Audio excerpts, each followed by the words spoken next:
The following program is a special presentation of the Big Ten Network, produced in association with Purdue University.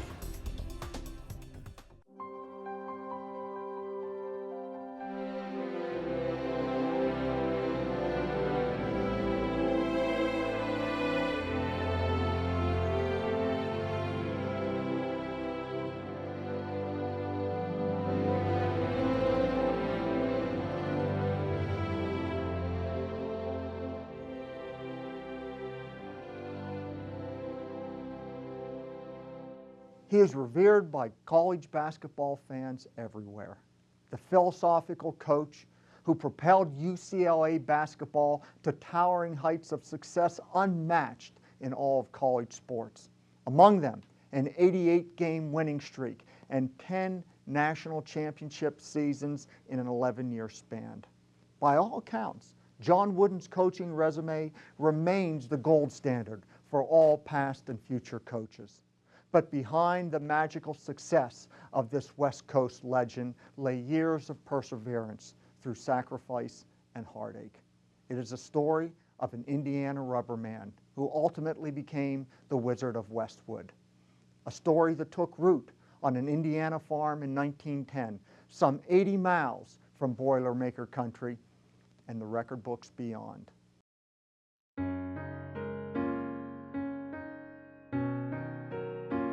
Everybody knows, Coach Wooden, obviously as a coach. I have a tough time saying his name. You put it's like Coach Katie, you don't call him by his first name. You just have that kind of respect for him. I don't know him, as John Wooden, the player. You know him as Coach Wooden. But everybody here, in West Lafayette and that follow the, Purdue men's basketball team, they realize that John Wooden was one of the best guards to ever play here, if not the best. John Robert Wooden was born in Hall, Indiana on October 14, 1910. The second of four brothers, he was raised in a small two-bedroom farmhouse in Centerton, Indiana. At a time when a postage stamp cost 2 cents and a loaf of bread a nickel, the Wooden family labored to make ends meet.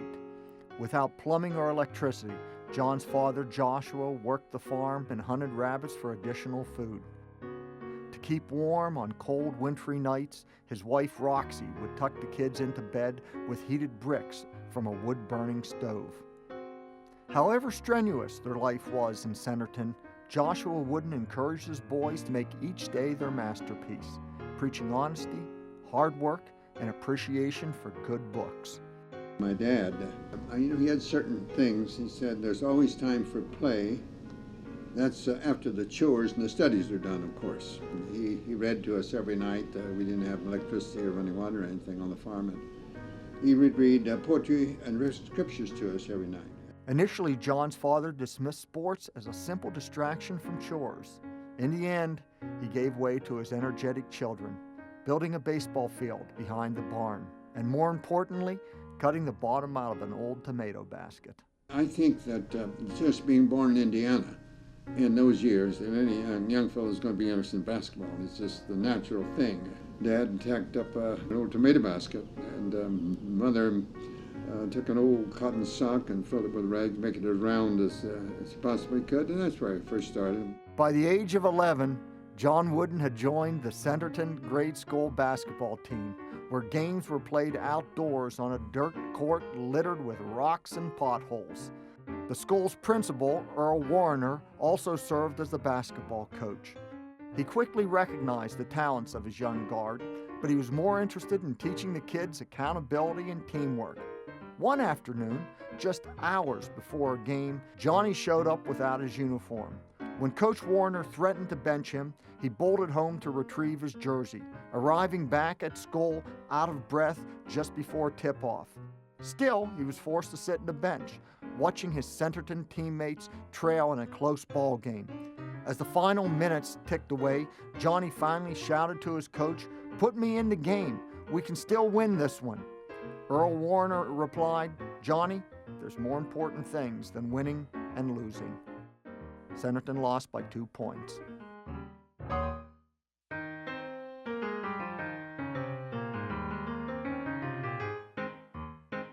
In 1926, Hoosier hysteria had arrived. The popularity of high school basketball in Indiana stretched from the banks of the St. Joe River to the heart of Jasper County. 20 miles south of Indianapolis, in the artesian spring city of Martinsville, a 5,500-seat gymnasium was constructed to hold the entire town population.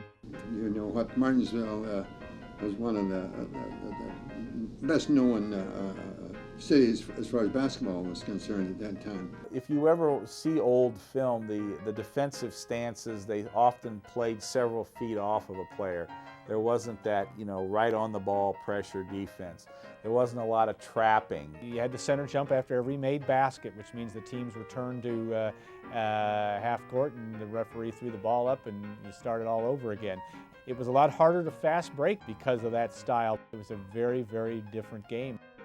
For the Wooden family, 1926 brought about a severe drought, and when a tainted vaccination killed off their hogs, the bank took away their farm. Picking up the pieces, the family moved 10 miles south to Martinsville. John received a 7-point creed from his father. Among the lessons, be true to yourself, make each day your masterpiece, and build a shelter against a rainy day. We lost the farm after my freshman year, and we moved into Martinsville, and I was in there the rest of the time, but I met the young lady, the only girl whom I ever went with.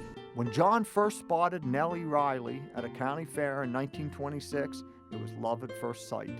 Their eyes met, and he said it was love at first sight. And then, little did he know that beyond that initial physical attraction, that they would have so much in common and that they would become such good friends.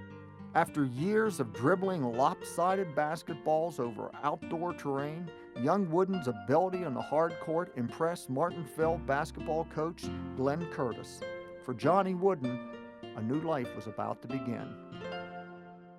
I think the Lord gave me quickness, and that was my biggest asset I had. And John was so intelligent. He knew the offense. He knew where everybody was going to be, and he could get the ball to them, and then also create space in return to when he got the ball back that he would be open for shots. In an era when over 700 Indiana high schools participated in a single tournament, Coach Curtis guided Martinsville to the 1926 championship game. The following year, Martinsville stormed through the tournament, defeating Muncie Central to become the 1927 state champions. As John's basketball career blossomed, so did his romance with Nellie Riley. But they kept their courtship quiet, since Coach Curtis forbid his players to date during the season. Nellie even joined the school band as a ukulele player. She couldn't play a lick, but it guaranteed her a seat at John's games. Whatever the future held for 18-year-old John Wooden, it wasn't going to include Martinsville. Not wanting to marry till he finished college, John bid a nervous goodbye to his girlfriend and set out for Purdue University. This special presentation of the Big Ten Network is brought to you by Purdue University, where the sky is not the limit. Swift Enterprises focuses on heterogeneous and homogeneous propulsion systems and catalysts, electrokinetics, hydrogen peroxide electrochemistry, and coupled methanol hydrogen peroxide electrochemistry. Purdue Research Park. The idea economy is here. At Purdue University, step into a future with unlimited potential, a future where professors care about your success. Students learn cutting-edge knowledge from professors who are blazing the research trail. Choose among hundreds of majors that will prepare you for any career you can imagine. Head down the track to a world-class education. Hook up with Purdue University.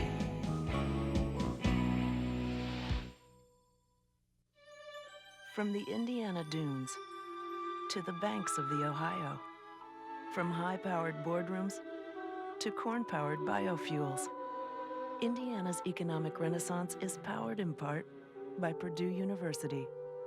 Our faculty, students, and alumni are creating new innovations, businesses, and thousands of Indiana jobs. And thanks to our leaders, citizens, and Purdue supporters, we're bringing it all back home to Indiana. Quadraspec is commercializing a protein diagnostic technology utilizing a direct optical protein detection to indicate disease onset. The BioCD can test for more than 10,000 diseases in a brief span of time. Purdue Research Park. The idea economy is here. What if there were a place where people still believe they can change the world, where creativity guides technology, and where ideas are created and challenged every single day? What if there were a place where finding the answers is just the beginning? That place is Purdue. It's here.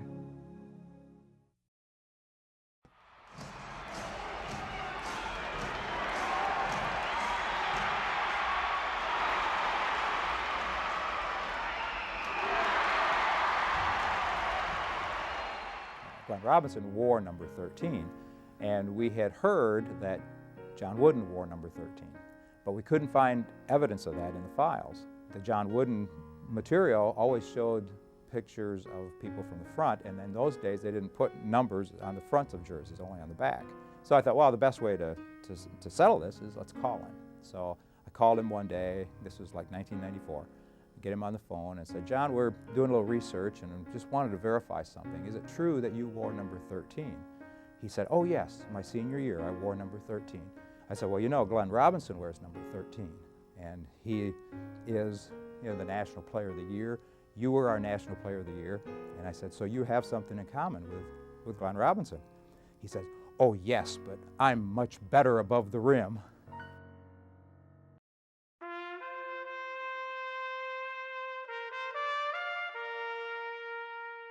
In the fall of 1928, John Wooden arrived in West Lafayette, Indiana.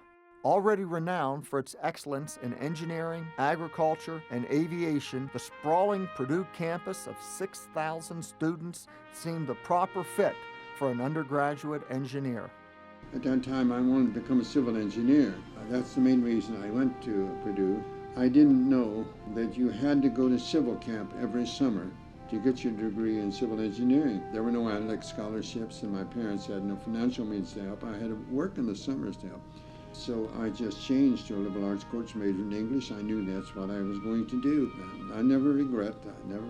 I knew from that time I was going to be a teacher. And my favorite American, Abraham Lincoln, said that things work out best for those who make the best of the way things work out. Wooden immediately took up residence at the Beta Theta Pi fraternity, where he participated in various Greek athletic competitions and earned money working as a busboy. When it came to studies, John found support from head of the English department, Dr. Creek, a man notorious for strolling around campus, drinking tea, and quoting classic poetry. Johnny's warmest welcome came at Purdue's Memorial Gymnasium, where head basketball coach Ward Lambert greeted the youngster with a hearty handshake. Nicknamed Piggy for hogging the ball in his playing days, Lambert may have stood only 5 foot 6 inches, but he was as passionate a leader as any in college basketball. Legend has it, he once accidentally stepped in a water bucket while arguing a bad call, clomping his way down the court after the referee. Ward Piggy Lambert, he's the best. There's just no better. A man of extremely high principles, and I think my basic coaching philosophy came more from him. And I think he was way ahead of his time in fast break basketball. But more than anything else, he was just concerned and considerate of others, and I owe him much. Amidst the economic depression in 1930, Purdue basketball prospered on the court, thanks to Ward Lambert's rigorous conditioning program. His practices were famous for up-tempo scrimmaging and rebounding drills that resulted in bloody uniforms. In mid-December, with the 1930 season barely underway, disaster struck when John was injured in a Lafayette streetcar accident. There used to be a streetcar that would go over into downtown Lafayette. There was an accident, and a rod off either the streetcar or the car that it had a small accident with punctured Wooden's leg. It wasn't until the Big Ten Conference opener against Michigan that 6'7" senior center Stretch Murphy and a fully healed Johnny Wooden found their up-tempo groove. Defeating the Wolverines 23-19, the gritty Boilermakers developed a reputation for wearing down opponents. Both Murphy and Wooden were awarded All-American honors by the Helms Athletic Foundation. When we go to hotels, we would like to walk behind Stretch. And then after he go by people, then the time we'd get there, people, who's that big guy? They'd be looking up at him. For Johnny Wooden, Purdue's basketball boot camp only enhanced his breakneck playing style, earning him the sideshow nickname India Rubber Man, though local fans preferred to call him the Indiana Rubber Man. I think it was because he bounced all over the place. You hear stories of him diving into bleachers, and he's renowned as a guy that controlled the game really by his hustle and his ability. People actually used to call him the Freak. He was so athletic, they gave him that nickname. And everybody always just talked about what a good player he was, how tough he was. And then obviously when you call somebody the Freak, that means you're pretty athletic. With limited funds and a demanding schedule, it was no secret to alumni and teammates that John's personal finances barely afforded him warm enough clothes for the winter. To help pay for his room and board, he was a busboy and a server at one of the fraternity houses. So we're talking about a guy, think about his day. He goes to class, he goes to practice, he goes and serves, waits tables, does dishes at a fraternity house, and then sits down to do his homework or goes and meets with Coach Lambert to help to get some tutoring in. In fact, Coach Lambert called Wooden into his office one day, I believe it was in his sophomore year, and said, he said, John, I'm not going to tell you who it is, but there's a prominent physician in Lafayette who is probably your #1 fan. He says he wants you to quit working. He wants to pay all your expenses so you won't have to work anymore.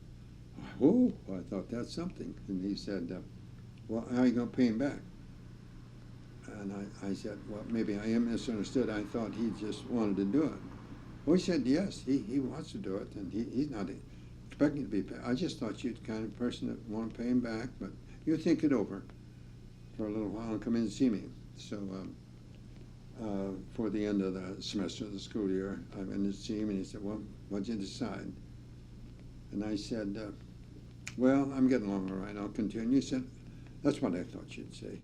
How many All-Americans do you ever see doing dishes or bussing tables or waiting tables? But that was John Wooden. He declined that offer because he said, I needed to do it on my own.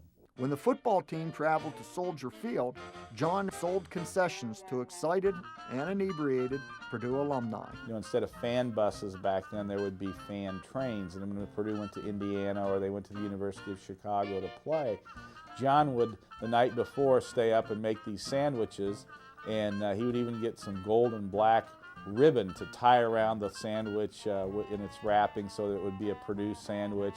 And he would make lots of money in those days selling those sandwiches on the train.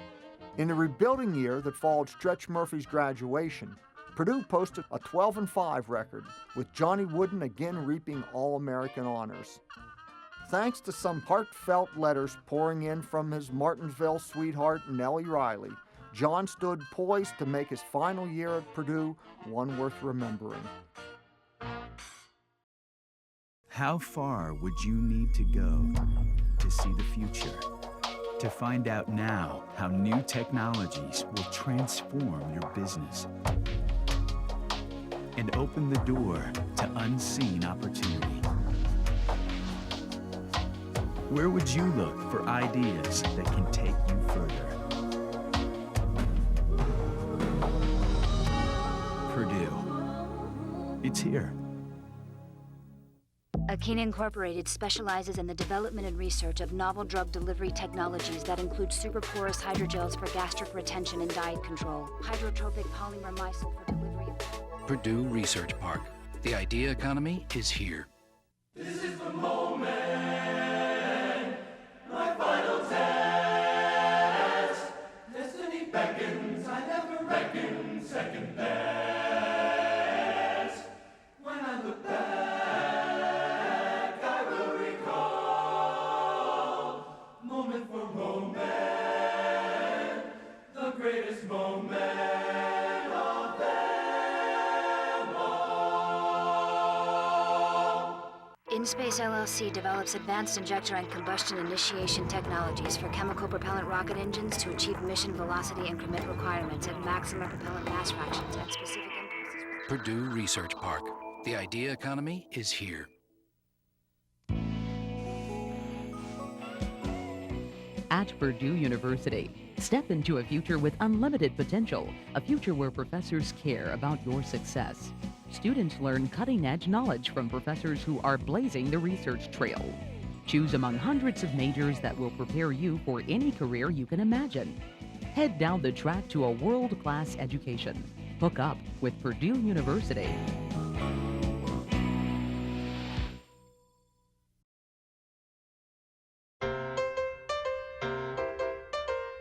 By 1932, Piggy Lambert's Boilermakers had come to full stature. With Charles Stewart and Dutch Faring alternating into center position, Purdue's starting rotation of Ralph Parmenter, Ray Eddy, and captains Harry Keller and Johnny Wooden tore through the Big Ten. Purdue's athletic big men rarely lost a jump ball, while their up-tempo offense forced opponents back on their heels. I thought we played together extremely well. Most have been together the year before, and I think we had very good team chemistry. While locked in an overtime battle with Ohio State, the speedy Wooden intercepted a pass, dribbled into a double team, and dished the ball to a wide-open Ray Eddy under the basket, sealing Purdue's victory over the Buckeyes.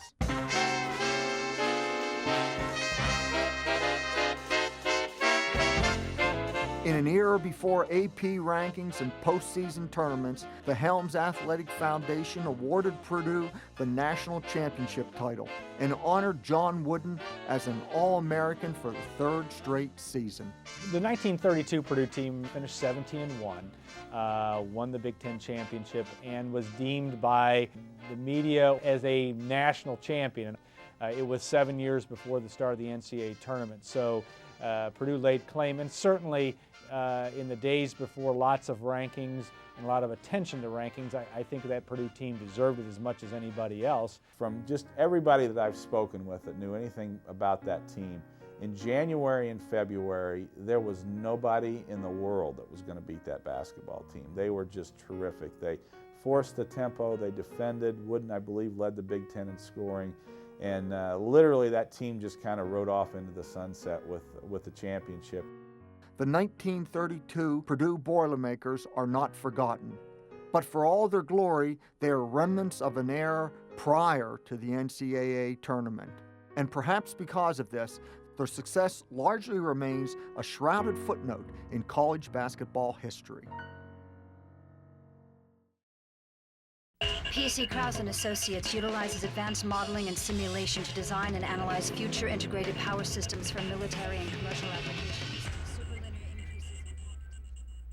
Purdue Research Park. The idea economy is here. What if there were a place where people still believe they can change the world, where creativity guides technology, and where ideas are created and challenged every single day? What if there were a place where finding the answers is just the beginning? That place is Purdue.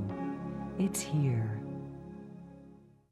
Energa Incorporated creates advanced optical instrumentation for analysis of combustion systems and specializes in absorption and emission spectroscopy. Measurement and control of varied processes. Purdue Research Park. The idea economy is here. From the Indiana dunes to the banks of the Ohio, from high-powered boardrooms to corn-powered biofuels, Indiana's economic renaissance is powered in part by Purdue University. Our faculty, students, and alumni are creating new innovations, businesses, and thousands of Indiana jobs. And thanks to our leaders, citizens, and Purdue supporters, we're bringing it all back home to Indiana. This is the moment, my final test. Destiny beckons, I never reckon second best. When I look back, I will recall moment for moment.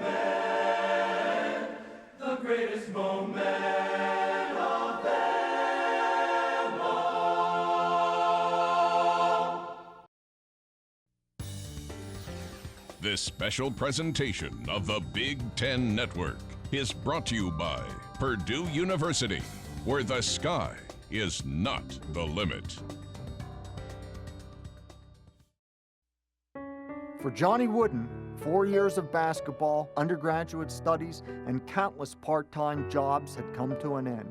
He graduated from Purdue University with an English degree, ranking 19th in a class of 1,500 students.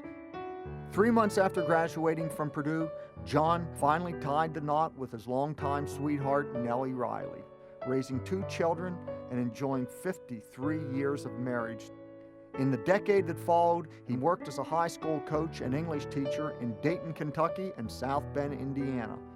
From 1942 to 1946, he served as a naval lieutenant in World War II before returning home to coach basketball at Indiana State University. Throughout it all, the friendships that Wooden forged in Old Gold and Black remained. Ward Lambert, Stretch Murphy, and Dutch Faring, who, in 1948, referred John to a coaching vacancy in Los Angeles, California. Interestingly, before signing a 3-year contract with UCLA, John was approached by Purdue Athletic Director Red Mackey. Lambert had resigned and had been replaced by his longtime assistant Mel Tobby. And so Red Mackey decided that, boy, you know, it would be awful nice to bring John Wooden back to coach. And they had a meeting in Kansas City at a tournament at which one of Wooden's teams were playing. And Mackey presented a scenario in which Wooden could possibly become the coach here. And it just wasn't being handled the way that Wooden wanted. You know, he wanted Tobby to be involved a little bit more in maybe the decision-making process. And can you imagine how the complexion or the horizon or the picture of college basketball might have changed if John Wooden had come to Purdue to be its head coach in the early 50s. It's one of the great stories to me of what if. Widely regarded as the greatest coach in the history of American sports, the world may know John Wooden as the Wizard of Westwood. But the annals of Purdue basketball will remember him as a Boilermaker, falling into the bleachers, diving to the hardwood, and sprinting to the basket, forever young.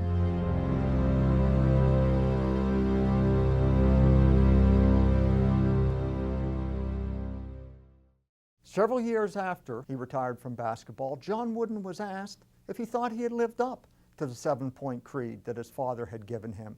Wooden replied characteristically with a poem, "I'm not what I ought to be, not what I want to be, not what I'm going to be, but I am thankful that I'm better than I used to be." For Purdue Profiles, I'm Randy Roberts. The preceding program was produced by Purdue University in association with the Big Ten Network.